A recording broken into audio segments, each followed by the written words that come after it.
السلام علیکم۔ نظام الدین اولیاء کے خلیفہ اکبر حضرت نصیر الدین چراغ دہلوی رحمۃ اللہ علیہ سے روایت ہے کہ اجودن کے اطراف میں ایک گاؤں تھا جس میں ایک مسلمان روغن فروش یعنی تیل بیچنے والا تیلی رہتا تھا۔ دیپال پور کے حاکم نے گاؤں پہ حملہ کیا، مقامی باشندوں کے گھر جلا دیے گئے اور مال و متاع لوٹ لیا گیا۔ روغن گر کی بیوی بے حد حسین تھی۔ اتفاق سے اس پر کسی فسادی کی نظر پڑ گئی اور وہ اسے مال غنیمت سمجھ کر لے گیا۔ روغن گر کو اپنی بیوی سے بے حد محبت تھی۔ وہ اس کی تلاش میں بستی بستی پھرا لیکن اسے ڈھونڈ نہ سکا۔ اس کی حالت دیوانوں سی ہو گئی تھی۔ کسی نے اسے مشورہ دیا کہ اجودن میں بابا فرید رحمۃ اللہ علیہ کے پاس چلے جا، وہی تیرے درد کی دوا کر سکتے ہیں۔ حضرت بابا فرید کا اصول تھا کہ جب کوئی پریشان حال شخص آتا تو سب سے پہلے اس کے لیے کھانا منگواتے۔ جب خادم نے روغن گر کے سامنے کھانا لا کر رکھا تو وہ نہایت ہی شگفتہ لہجے میں بولا، مدت ہوئی میں نے کھانا چھوڑ دیا ہے۔ بابا فرید رحمۃ اللہ علیہ کو اس کے غم کی شدت کا احساس ہوا۔ آپ نے پوچھا تو اس حالت کو کیسے پہنچا؟ اس نے مکمل حال بتایا اور کہا، اس کے بغیر یہ زندگی عذاب ہے۔ اگر آپ کے پاس میرے غم کا علاج نہیں تو میں چلا جاتا ہوں۔ آپ نے فرمایا، تم کھانا کھاؤ، عجب نہیں کہ حق تعالیٰ تمہاری پریشانیاں دور فرمائے۔ اس نے آپ کے اصرار پر 2-4 لقمے حلق سے اتارے لیکن یوں جیسے وہ کانٹے نگل رہا ہو۔ کھانے کے بعد اس نے وحشت زدہ انداز میں پوچھا، اب میں کیا کروں؟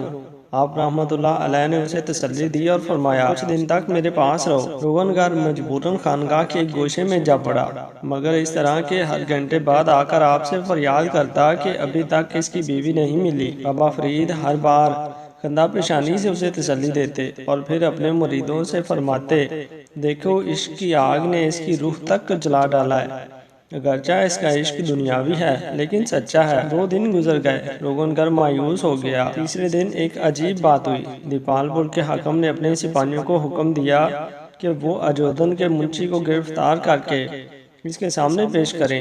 اگرچہ منشی بے قصور تھا لیکن کسی نے مخبری کی کہ وہ حاکم کے خلاف سازش کر رہا ہے۔ سپاہی جب اسے گرفتار کر کے لے جانے لگے تو اس نے سپاہیوں سے کہا، اگر تم لوگ مجھے چند لمحے کے لیے بابا فرید کی خانقاہ پر جانے دو تو میں تمہیں بڑی رقم انعام میں دوں گا۔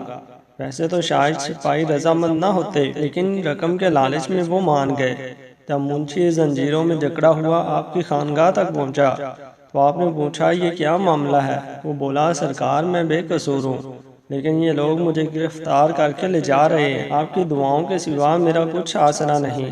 آپ کچھ لمحے سوچتے رہے اور پھر آپ نے اس منشی سے پوچھا، اگر حاکم تجھ پر مہربان ہو جائے تو ہمیں کیا دو گے؟ وہ بولا، میں اپنا سارا مال و اسباب آپ کی خدمت میں پیش کر دوں گا۔ آپ نے فرمایا، وہ خزانہ میں نے تجھے ہی بخش دیا، مجھے اللہ کے فضل سے امید ہے حاکم تجھے رہا کر دے گا، تجھے خلعت فاخرہ سے نوازے گا اور تحفے کے طور پر تجھے ایک کنیز بھی دے گا، تم وہ کنیز روغن گر کے حوالے کر دو گے۔ منشی نے وعدہ کیا کہ وہ آپ کے ہر حکم پر دل و جان سے عمل کرے گا۔ آپ نے روغن گر کو طلب کیا اور منشی سے کہا، تم کنیز اس شخص کو دے دینا۔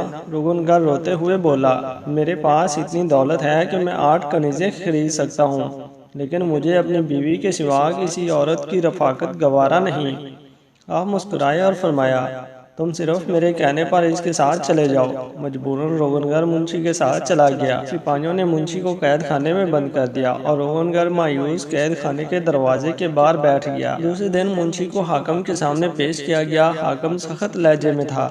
لوگوں کا خیال تھا کہ منشی کو سخت سزا ہوگی لیکن جیسے ہی حاکم نے منشی کی طرف دیکھا بے اختیار بولا، تو سازشی نہیں ہو سکتا، لوگ جھوٹ بولتے ہیں۔ پھر سپاہیوں کو حکم دیا کہ منشی کی زنجیریں کھول دی جائیں۔ حاکم نے منشی کے لیے کرسی منگوا کر اسے اپنے قریب بٹھایا اور اسے معذرت کی۔ پھر اس نے منشی کو قیمتی اور اعلیٰ نسل کا گھوڑا بھی تحفے میں دیا۔